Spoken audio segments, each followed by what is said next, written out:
Medicine जो मैं ज़ाती तौर पर खुशी से तो नहीं लेता, अगर मैं डायबिटिक हूँ, कोई बीपी का पेशेंट है, कोई हार्ट पेशेंट है, मेडिसिन के ऊपर टैक्स किस चीज़ का?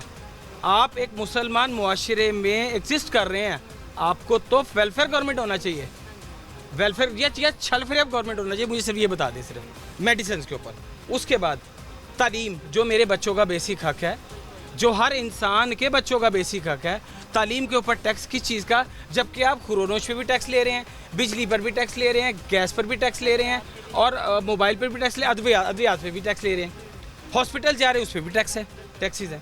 उसके बाद तालीम के टैक्स के बाद ज़मीन खरीदता मैं हूँ, टैक्स मैं आपको दे रहा हूँ, आप उसके अगेंस्ट मुझे क्या दे रहे हैं मुझे बता दें। जबकि आप पानी का बिल भी ले रहे हो, उस पर टैक्स भी ले रहे हैं, ज़मीन खरीद में रहा हूँ।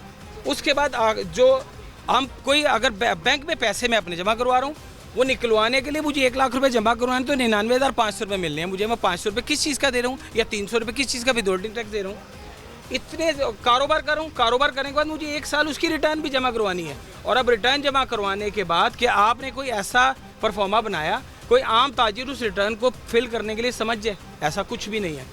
ये मेरा सवाल है, ये मेरी क्या से रिक्वायरमेंट भी है। कहा जा रहा है उसको रिफंड किया जाएगा। अच्छा, उसको रिफ़ंड किया जाएगा। अब सवाल सिर्फ इतना सा है, आपने रिफ़ंड की बात की, मैं सफ़र करने जा रहा हूँ तो मुझे उस पर भी टैक्स देना चाह रहा है। इतने ज़्यादा टैक्सेस देने के बाद मुझे फिर एडवांस टैक्स भी देना है, एडवांस टैक्स देना है, उसको रिफ़ंड करेंगे, उसको एडजस्ट करेंगे, जहाँ भी करेंगे। मेरी मुतल्लिका हुकाम से, ऐवान इक़्तिदार में बैठे हुए लोगों से, मुझे FBR के चेयरमैन से, तमाम अमले से, तमाम मुतल्लिका महकमों से सिर्फ मेरी एक सवाल है मेरा, वो रिकॉर्ड कहाँ है? अगर वो रिकॉर्ड नहीं है टैक्सेस का, अगर आपके पास वो रिकॉर्ड नहीं है टैक्सेस का, अगर FBR के पास वो रिकॉर्ड नहीं है टैक्सेस का, जो मेरा विथहोल्डिंग टैक्स आप ले रहे हैं, तो फिर आप टैक्स नहीं ले रहे, आप भत्ता वसूल कर रहे हैं। आप भत्ता वसूल करें, आप कसाद बाजारी का को बाकायदा तौर पे प्रमोट कर रहे हैं, ब्लैक मार्केटिंग को प्रमोट कर रहे हैं। बहुत शुक्रिया जी। ठीक है सर, आखिर में आपके क्या मुतालबात हैं? मेरे मुतालबात सिर्फ यही है कि खुदारा हमें जीने दें, आवाम को जीने दें। मिनिस्टर्स के लिए तो सहूलियात मौजूद हैं, मिनिस्टर्स के लिए तो गाड़ियाँ फ्री मौजूद हैं, पेट्रोल फ्री है, बिजली के यूनिट्स फ्री हैं, गैस फ्री है, टेलीफोन के मिनट्स फ्री हैं।